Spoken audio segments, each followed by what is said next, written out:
आज हम लोग 10th का बायोलॉजी चैप्टर 1 देखने वाले हैं। जैव परिक्रम। क्या जैव परिक्रम।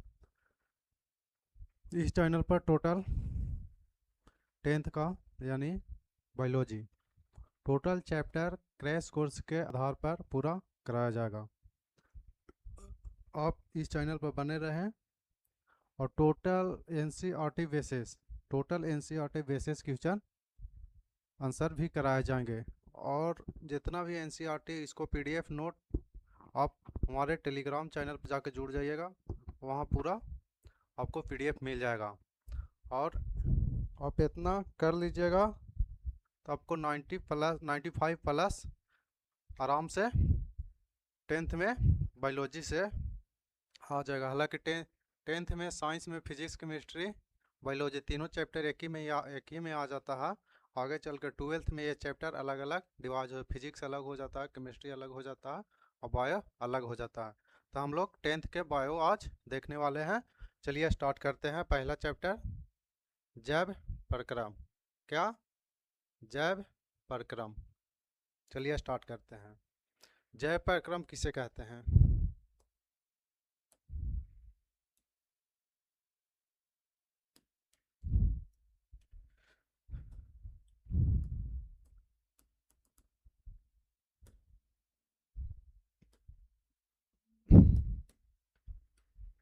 जैव परिक्रम किसे कहते हैं?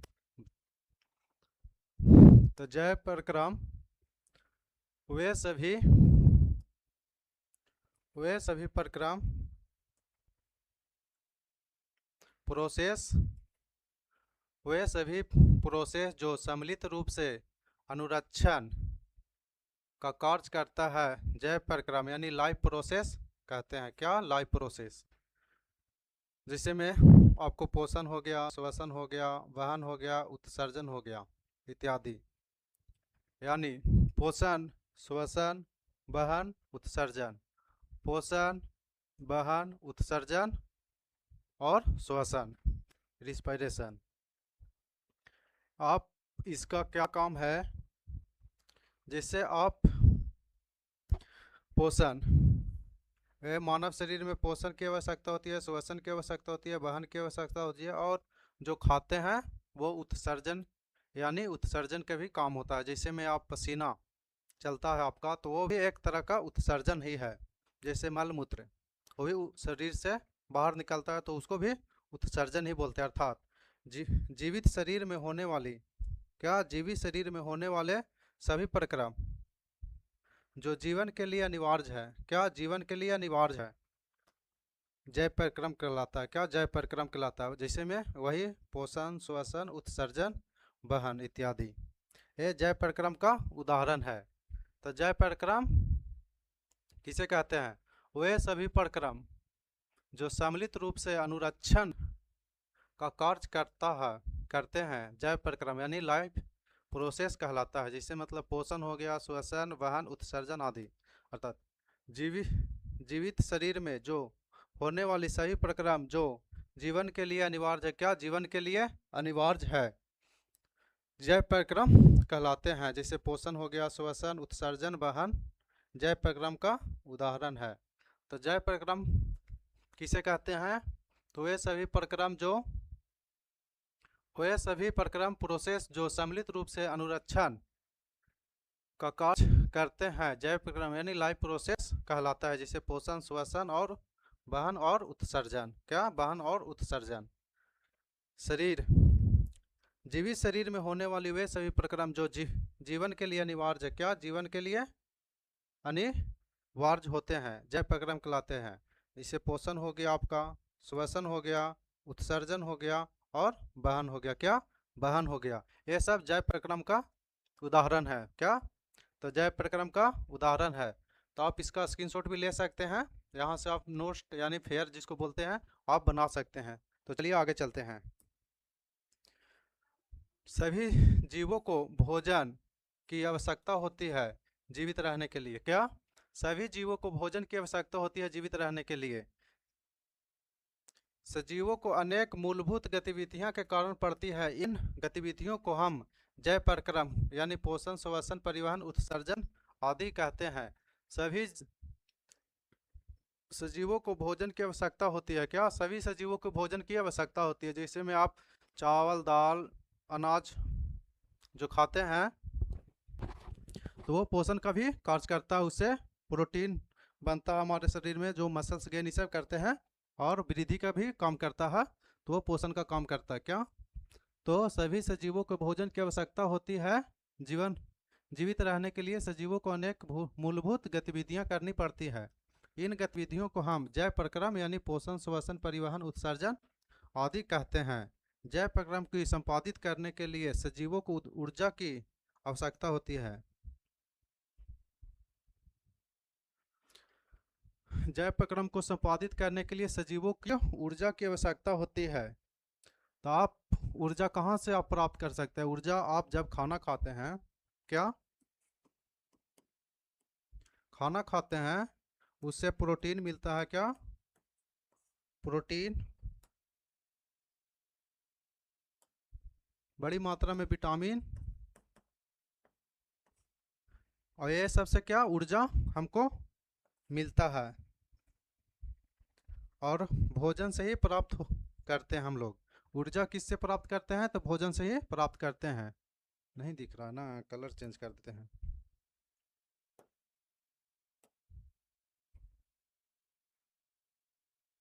हाँ अब ठीक है। चलिए, तो जैव प्रक्रम को संपादित करने के लिए सजीवों की ऊर्जा की आवश्यकता होती है, जो हमें भोजन से प्राप्त होता है। क्या भोजन से प्राप्त होता है?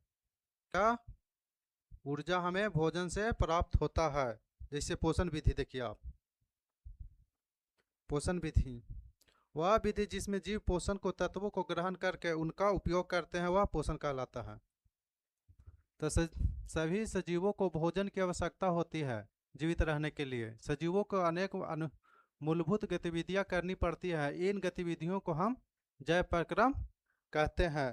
जैव प्रक्रम संपादित करने के लिए हमें ऊर्जा की आवश्यकता होती है, जो ऊर्जा हमें भोजन से प्राप्त होता है।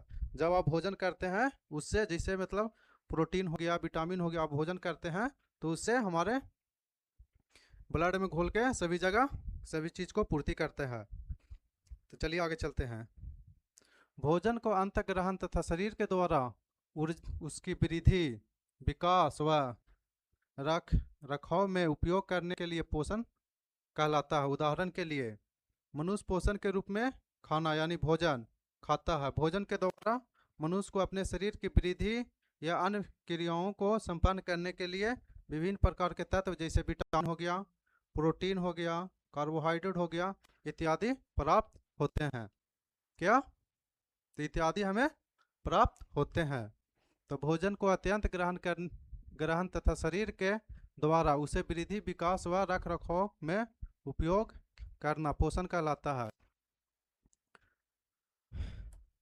यहाँ देखिए, पोषण किसे कहते हैं? वह विधि जिससे जीव पोषक तत्वों को ग्रहण कर उनका उपयोग करते हैं, वह पोषण कहलाते हैं। ये आपका पोषण हो गया।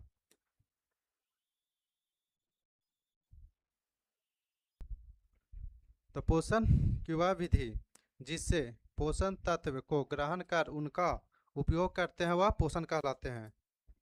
भोजन का अत्यंत ग्रहण तथा शरीर के द्वारा उसका वृद्धि, विकास व रख रखाव में उपयोग करना क्या पोषण कहलाता है। क्या पोषण कहलाता है? उदाहरण के लिए मनुष्य पोषण के रूप में खाना यानी भोजन खाता है।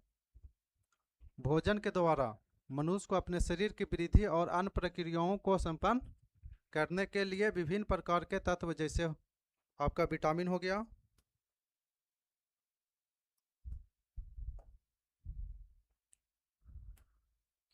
क्या विटामिन हो गया, प्रोटीन हो गया, कार्बोहाइड्रेट हो गया आदि की प्राप्ति होती है।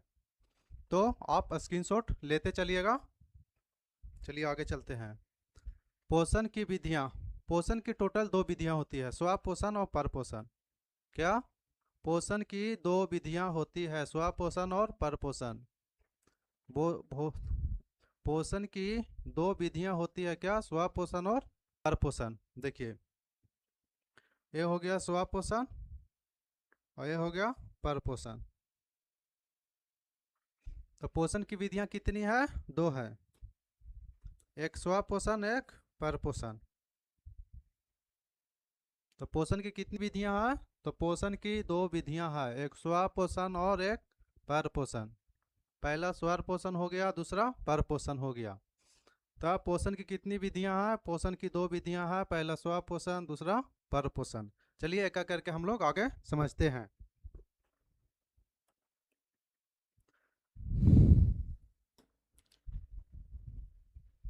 ये हो गया स्वपोषण।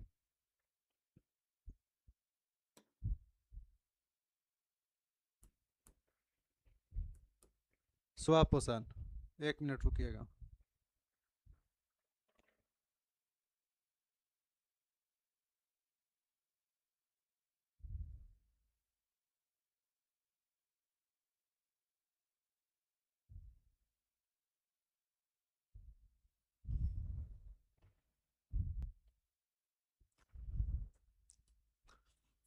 तो चलिए स्टार्ट। स्वपोषण हम लोग देखते हैं, क्या स्वपोषण।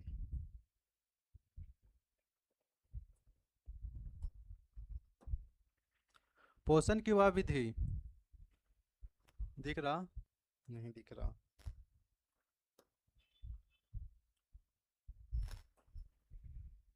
पोषण की वह विधि, हाँ दिख रहा। तो पोषण की वह विधि जिसमें जीव अपने भोजन स्वयं निर्माण करते हैं, क्या?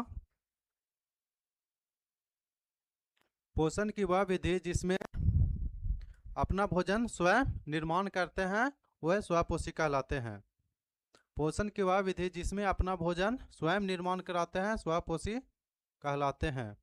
जैसे में पेड़ पौधे, पेड़ पौधे भोजन अपना स्वयं बनाता है। जैसे पेड़ पौधे में प्रकाश संश्लेषण करके वह स्वयं ही भोजन बनाता है। और परपोषी में हम लोग मनुष्य आ गए, जो किसी दूसरे चीज़ पर हम लोग आश्रित हैं। तो पोषण की वह विधि जिसमें अपना भोजन स्वयं बनाता हो, क्या स्वयं निर्माण करता है, उसे स्वपोषण कहते हैं।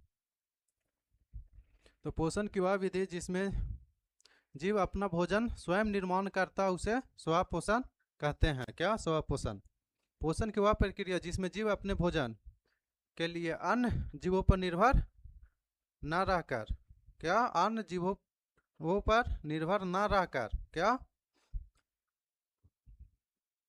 पोषण की वह प्रक्रिया जिसमें जीव अपने भोजन के लिए अन्य जीवों पर निर्भर न रहकर स्वयं संश्लेषित निर्मित यानी संश्लेषित या निर्मित करता है स्वपोषी कहलाता है, क्या स्वपोषी कहलाता है। तो पोषण की वह प्रक्रिया जिसमें जीव अपने भोजन के लिए अन्य जीवों पर निर्भर न रहकर अपना भोजन स्वयं संश्लेषित यानी निर्माण करते हैं वह स्वपोषी कहलाते हैं, क्या स्वपोषी कहलाते हैं। अर्थात जिस जीव में स्वपोषण पाया जाता है उसे स्वपोषी कहते हैं। जैसे हरे पेड़ पौधे,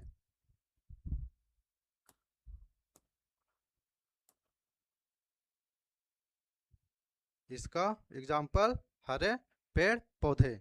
आप यहाँ पर देख सकते हैं, ये सब पेड़ पौधे हैं टोटल, सब ये सब अपने से ही भोजन का निर्माण करते हैं, ये स्वपोषी हो जाते हैं।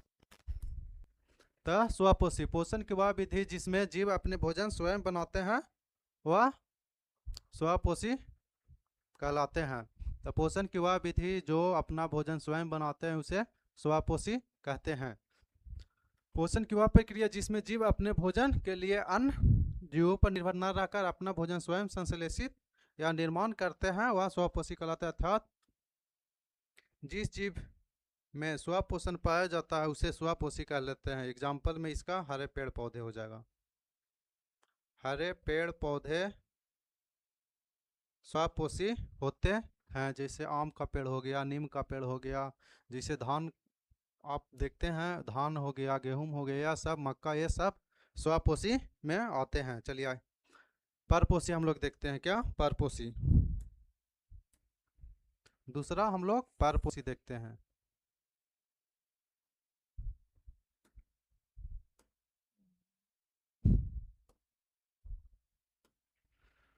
तो पर पोषण वह प्रक्रिया है, क्या पर पोषण वह प्रक्रिया है जिसमें जीव अपने भोजन स्वयं संश्लेषित ना करके किसी न किसी रूप में अन्य स्रोतों से प्राप्त करता है, उसे परपोषण कहते हैं। परपोषण वह प्रक्रिया है जिसमें अपना भोजन स्वयं ना बनाकर किसी न किसी दूसरे रूप में अन्य स्रोतों से प्राप्त करते हैं, उसे पर पोषण कहते हैं। क्या परपोषण कहते हैं। तो परपोषण वह प्रक्रिया जिसमें अपना भोजन स्वयं संश्लेषित ना करके किसी न किसी रूप में अन्य स्रोतों से प्राप्त करते हैं, उसे परपोषण कहते हैं। वो जीव जो अपना भोजन के लिए अन्य स्रोतों पर निर्भर रहते हैं, उसे परपोषी कहते हैं। जैसे में जंतु में आपका मनुष्य आ गया,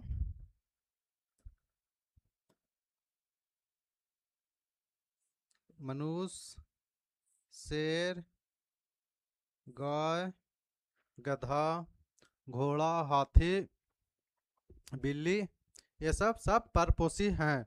और कवक हो गया, मशरूम, फंगस, अधिकांश बैक्टीरिया,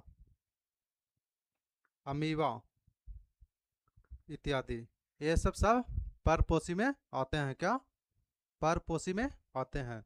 तो परपोषी में जैसे जंतु में हम लोग मनुष्य हो गए, शेर, गाय, कुत्ता, घोड़ा, हाथी, बैल, भैंस, बकरी, ये सब परपोषी में आते हैं। कवक हो गया, मशरूम, अधिकांश बैक्टीरिया, अमीबा, इसे सब परपोषी में आते हैं।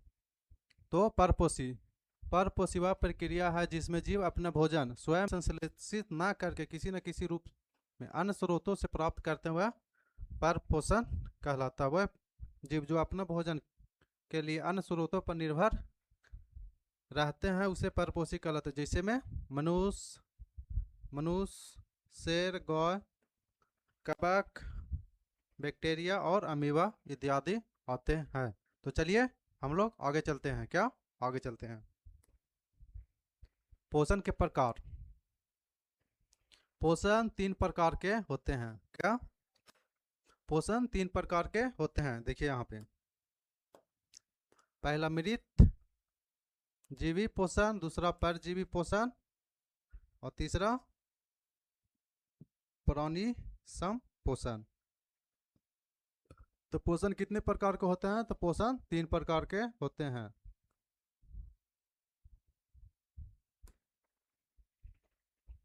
पोषण कितने प्रकार के होते हैं। तो पोषण 3 प्रकार के होते हैं। पहला मृत जीवी पोषण, दूसरा परजीवी पोषण, तीसरा प्राणी सम पोषण। तो परपोषण के प्रकार, परपोषण कितने प्रकार के होते हैं। तो परपोषण 3 प्रकार के होते हैं। मृत जीवी पोषण, परजीवी पोषण, प्राणी जीवी पोषण। तो परपोषण कितने प्रकार के होते हैं। तो परपोषण 3 प्रकार के होते हैं।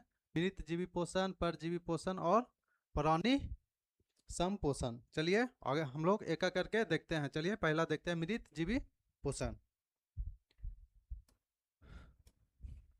पहला क्या है, मृत जीवी पोषण।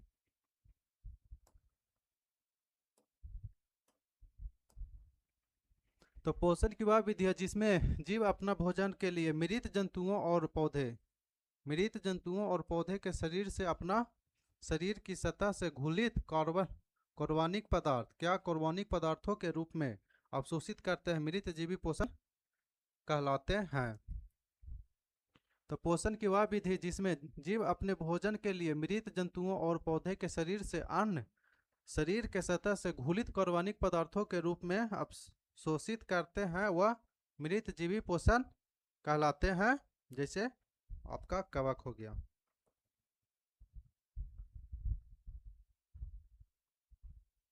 क्या कवक हो गया, बैक्टीरिया हो गया और कुछ प्रोटोवा इसमें आते हैं। तो मृत जीवी पोषण जो गले सड़े मांस खाते हैं, वो मृत जीवी पोषण। उससे जो घुलित कार्बनिक पदार्थ है वो कवक, बैक्टीरिया, ये सब प्रोटोजोआ, ये सब मृत जीवी पोषण में आते हैं। तो मृत जीवी पोषण किसे कहते हैं। तो पोषण की वह विधि जिसमें जीव अपने भोजन के लिए मृत जंतुओं और पौधों के शरीर से अपना शरीर की सतह से घुलित कार्बनिक पदार्थ के रूप में अवशोषित करते हैं, वह मृत जीवी पोषण कहलाते हैं। क्या? मृत जीवी पोषण कहलाते हैं। तो पोषण की वह विधि जिसमें जीव अपने भोजन के लिए मृत जंतुओं और पौधे के शरीर से अपना शरीर की सतह से घुलित कार्बनिक पदार्थों के रूप में अवशोषित करते हैं, वह मृत जीवी कहलाते हैं। जैसे इसका एग्जाम्पल कवक हो गया, बैक्टीरिया हो गया, कुछ प्रोटोजोआ इत्यादि इसमें आते हैं। तो चलिए आगे देखते हैं दूसरा परजीवी पोषण। क्या? परजीवी पोषण।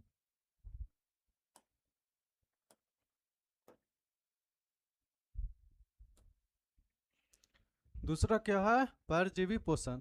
पोषण की वह विधि जिसमें जीव अपना पोषण के लिए दूसरे प्राणी के संपर्क में अस्थायी या अस्थायी रूप से रहकर उससे अपना भोजन प्राप्त करते हैं, वो परजीवी पोषण कहलाते हैं। जैसे कवक, जीवाणु, गोलकृमि, हुकवर्म, मलेरिया परजीवी इत्यादि।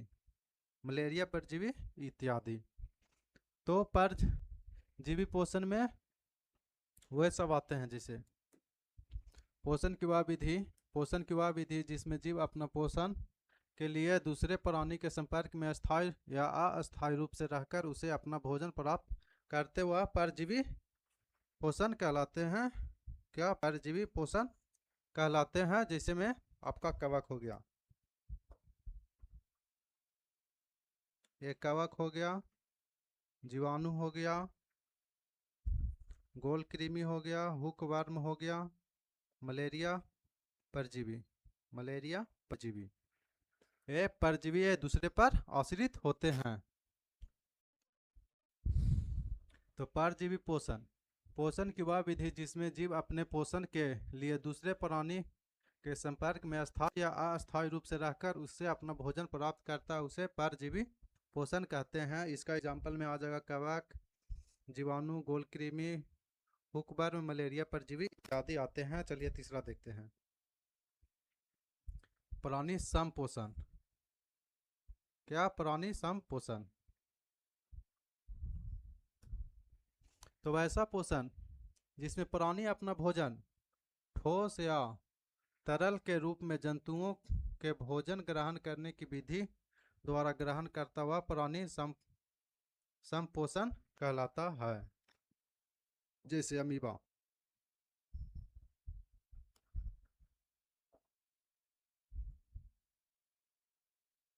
हो गया, मेढक हो गया, मनुष्य।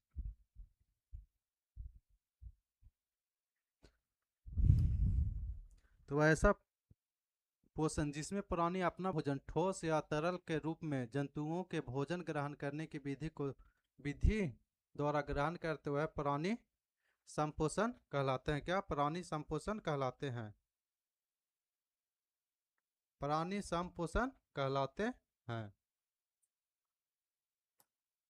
तो आप लोग स्क्रीनशॉट लेते चलिएगा कि आगे नोट यानी फेयर बनाने में कोई दिक्कत ना हो। तो प्राणी संपोषण किसे कहते हैं? वैसा पोषण जिसमें प्राणी अपना भोजन ठोस या तरल के रूप में जंतुओं के भोजन ग्रहण करने की विधि द्वारा ग्रहण करते हुए प्राणी संपोषण कहलाते हैं। जैसे अमीबा हो गया, मेढक हो गया, और ये मनुष्य जिसे हम लोग मनुष्य में आ जाते हैं। तो चलिए आगे चलते हैं। प्रकाश संश्लेषण यानी फोटोसिंथेसिस। तब यहाँ से हम लोग आगे देखते हैं फोटोसिंथेसिस, प्रकाश संश्लेषण कैसे होता है। फोटोसिंथेसिस, प्रकाश संश्लेषण।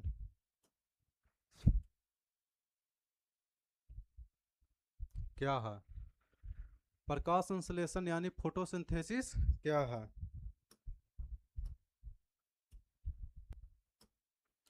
तो सूर्य की ऊर्जा की सतह से प्रकाश संश्लेषण में सरल अकार्बनिक अणु कार्बन डाइऑक्साइड और जल की पादप कोशिकाओं में स्थिरीकरण कार्बनिक अणु या ग्लूकोज यानी कार्बोहाइड्रेट में होते हैं।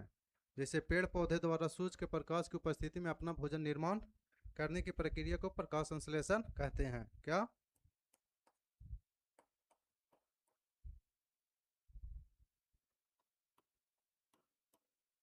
सूर्य की ऊर्जा की सतह से प्रकाश संश्लेषण में सरल कार्बनिक अणु कार्बन डाइऑक्साइड जल की पादप कोशिकाओं में स्थिरीकरण कार्बन अणु ग्लूकोज या कार्बोहाइड्रेट में होते हैं। अर्थात पेड़ पौधे से सूर्य के प्रकाश में उपस्थिति में अपना भोजन निर्माण करने की प्रक्रिया को प्रकाश संश्लेषण कहते हैं। तो प्रकाश संश्लेषण किसे कहते हैं?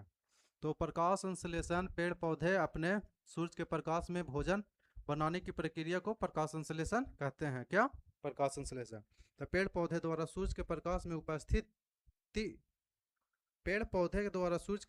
उपस्थिति में अपना भोजन निर्माण करने की प्रक्रिया को प्रकाश संश्लेषण कहते हैं। क्या? प्रकाश संश्लेषण। चलिए आगे चलते हैं। प्रकाश संश्लेषण देखिए, ये आपका सूर्य का प्रकाश हो गया, हरे पेड़ पौधे पर पड़ते हैं यानी पत्तियों पर पड़ते हैं।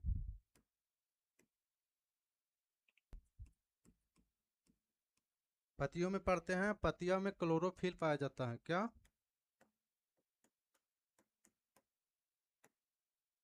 पत्तियों में क्लोरोफिल पाया जाता है। फिर कार्बन डाइऑक्साइड की आवश्यकता होती है, जल की आवश्यकता होती है, जो जड़ से पानी H2O जड़ से लेता है। क्लोरोफिल आपको पत्ती में उपस्थित होती है, जो जिसके ग्लूकोज प्लस ऑक्सीजन, जिसमें ग्लूकोज भोजन बनाता है, ऑक्सीजन को बाहर छोड़ता है। प्रकाश संश्लेषण के लिए 4 पदार्थ की आवश्यकता होती है। क्या? प्रकाश संश्लेषण करने के लिए 4 पदार्थ की आवश्यकता होती है। पहला आपका पर्णहरित या क्लोरोफिल, दूसरा कार्बन डाइऑक्साइड, तीसरा जल और चौथा सूर्य के प्रकाश। तो प्रकाश संश्लेषण में 4 पदार्थ की आवश्यकता होती है। पहला क्लोरोफिल, दूसरा कार्बन डाइऑक्साइड, तीसरा जल और चौथा प्रकाश। क्या? प्रकाश। तो प्रकाश संश्लेषण में 4 पदार्थों की आवश्यकता होती है। क्या? 4 पदार्थों की आवश्यकता। प्रकाश संश्लेषण में 4 पदार्थों की आवश्यकता होती है। पहला पर्णहरित या क्लोरोफिल, दूसरा कार्बन डाइऑक्साइड, तीसरा जल और चौथा प्रकाश।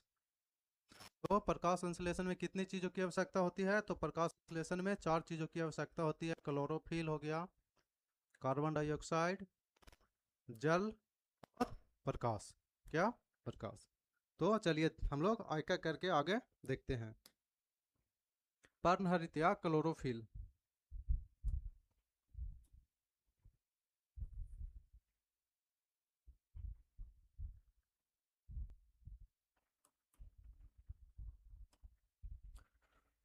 पौधे शैवाल साइनोबैक्टीरिया में पाए जाने वाले एक हरा प्रकाश संश्लेषण वर्णक पिगमेंट है। यह मैग्नीशियम युक्त एक जटिल यौगिक है जो प्रकाश संश्लेषण के दौरान सूर्य के प्रकाश में नीले और लाल रंग के अवशोषित कर उसे रासायनिक ऊर्जा में बदलकर पौधे का भोजन बनाने में मदद करता है। तो क्लोरोफिल का क्या काम है? तो पौधे शैवाल या साइनोबैक्टीरिया में पाए जाने वाला एक हरे प्रकाश संश्लेषण वर्णक पिगमेंट या मैग्नीशियम युक्त एक जटिल यौगिक है जो प्रकाश संश्लेषण के दौरान सूर्य के प्रकाश में नीले और लाल रंग को अवशोषित कर उसे रासायनिक ऊर्जा में बदलकर पौधे को भोजन बनाने में मदद करता है। क्या? भोजन बनाने में मदद करता है। तो प्रकाश ऊर्जा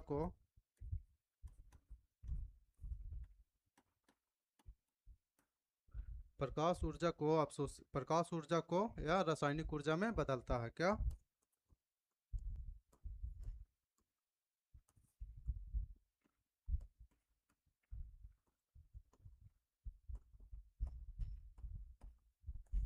बदलता है। तो क्लोरोफिल कहाँ पे पाया जाता है? देखिए क्लोरोफिल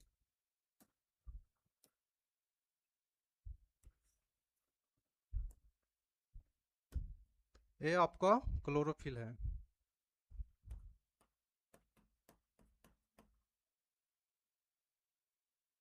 क्लोरोफिल पत्तियों में क्लोरोफिल पाए जाते हैं। क्लोरोफिल में मैग्नीशियम की उपस्थिति होती है। क्या? मैग्नीशियम की उपस्थिति होती है। जैसे पौधे की पत्तियों में मौजूद क्लोरोफिल की मदद से सूर्य के प्रकाश को पकड़ता है। क्या? तो क्लोरोफिल पत्तियों में मौजूद होते हैं और वो प्रकाश को पकड़ने यानी ऑब्जर्व करने का काम करता है, जिससे प्रकाश संश्लेषण में मदद मिलता है।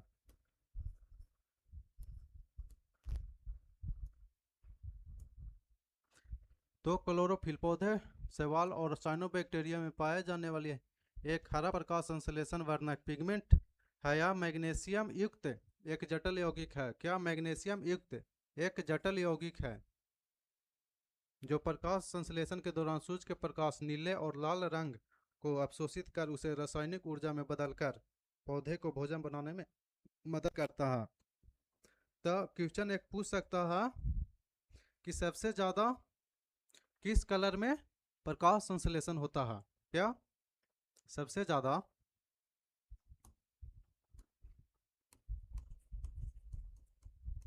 सबसे ज्यादा किस रंग में प्रकाश प्रकाश संश्लेषण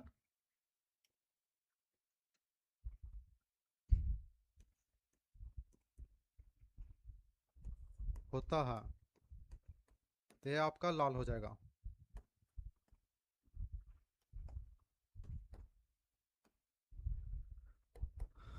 तो सबसे ज्यादा किस रंग में प्रकाश संश्लेषण होता है? तो इसका ऑप्शन आंसर लाल हो जाएगा। सबसे ज्यादा प्रकाश संश्लेषण लाल रंगों में होता है, उसके बाद नीला में। आपका लाल, उसके बाद नीला। हरा रंग में प्रकाश संश्लेषण नहीं होता है, इसीलिए हरा पेड़ पौधे प्रकाश संश्लेषण नहीं होते। बाकी सब रंग में प्रकाश संश्लेषण होता है, कुछ में कम कुछ में ज्यादा, यानी लाल में सबसे ज्यादा होता है।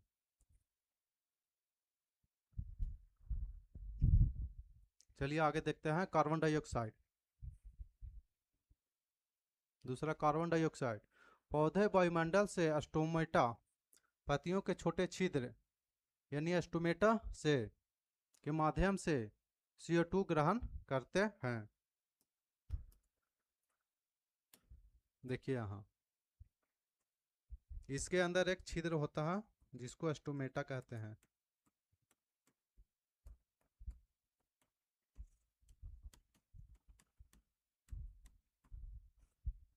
स्टोमेटा।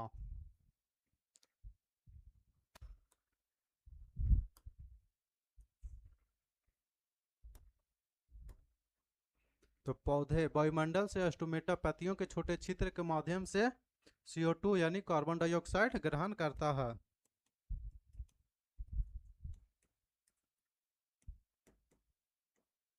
क्या? कार्बन डाइऑक्साइड ग्रहण करता है क्या? स्टोमेटा से। तो कार्बन डाइऑक्साइड पौधे वायुमंडल से स्टोमेटा पत्तियों से छोटे छिद्रों के माध्यम से CO2 यानी कार्बन डाइऑक्साइड ग्रहण करता है। चलिए आगे जल देखते हैं हम लोग। तीसरा,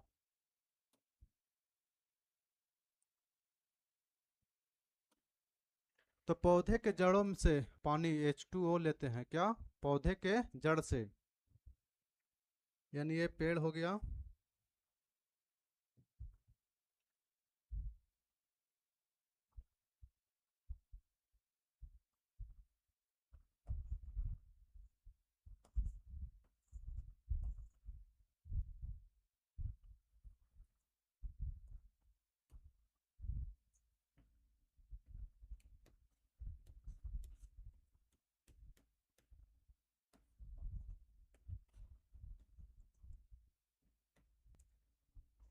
तो जल, ये आपका जड़ हो गया।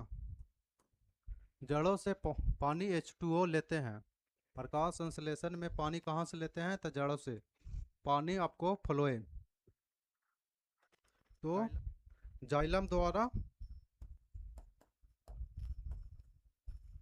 जाइलम द्वारा क्या जल को ले जाया जाता है। जाइलम द्वारा पूरे पौधे में जल को ले जाया जाता है और फ्लोएम, फ्लोएम द्वारा भोज्य पदार्थ को विभिन्न जगह तक पेड़ पौधे में ले जाया जाता है। क्या? ले जाया जाता है। तो जल पौधे से, पौधे के जड़ों से पानी H2O लेता है और सूरज का प्रकाश। क्या? यह ऊर्जा का मुख्य स्रोत है जिसे पौधे कि पत्तियों में मौजूदा क्लोरोफिल अवशोषित करता है और सूर्य के प्रकाश का मुख्य काम प्रकाश ऊर्जा यानी लाइट एनर्जी को रासायनिक ऊर्जा में, केमिकल एनर्जी में बदलना है। तो सूर्य का प्रकाश का क्या काम है? तो लाइट एनर्जी यानी प्रकाश ऊर्जा को, यानी लाइट एनर्जी को एनर्जी केमिकल एनर्जी में बदलता यानी रासायनिक ऊर्जा में परिवर्तित करता है। तो प्रकाश संश्लेषण प्रकाश ऊर्जा को रासायनिक ऊर्जा में बदलता है। क्या? प्रकाश ऊर्जा को रासायनिक ऊर्जा में बदलता है, लाइट एनर्जी को केमिकल एनर्जी में परिवर्तित करता है। यहाँ पर देखिए आपका प्रकाश संश्लेषण की फार्मूला भी पूछता है, आपको फार्मूला बता देते हैं। 6CO2 प्लस 12H2O, क्या? 12H2O। ये आपको प्रकाश संश्लेषण करके क्या बनाता है?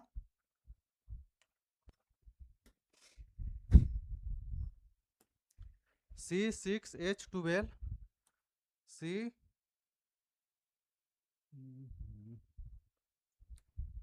C6H12O6, क्या? O6 plus 6H2O, 6H2O plus 6O2।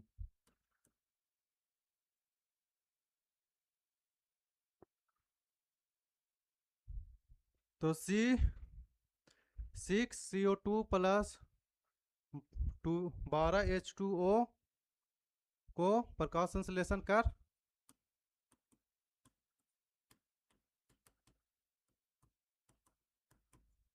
का C6H12O6 plus 6H2O plus 6O2 बनाता है।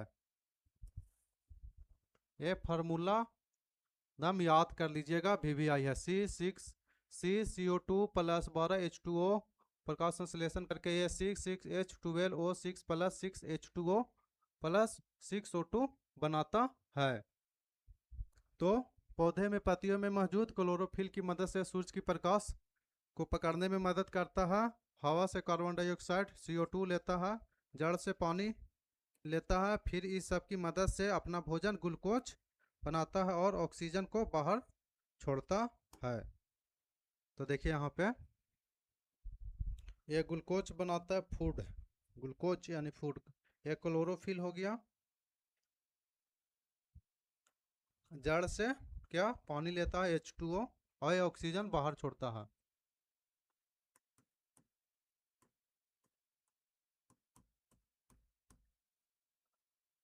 एक कार्बन डाइऑक्साइड हो गया, पानी हो गया, C6H ग्लूकोज बनाता है, पानी और ऑक्सीजन को बाहर छोड़ता है। पौधे सूरज के प्रकाश के लिए का उपयोग करता है। पौधे सूरज के प्रकाश का उपयोग करता है, वे हवा से कार्बन डाइऑक्साइड और जड़ से पानी लेता है, क्लोरोफिल की मदद से भोजन यानी ग्लूकोज बनाता है और ऑक्सीजन को बाहर छोड़ता है। तब हम लोग यहाँ क्या देखे आज? चैप्टर 1 जय प्रक्रम और फोटोसंश्लेषित यानी प्रकाश संश्लेषण देखे। तो आगे क्लास में इसको यहाँ से हम अब नेक्स्ट क्लास में आगे बढ़ेंगे। तो आप चैनल पर अगर आप नए हैं तो सब्सक्राइब जरूर कर दीजिएगा। क्या?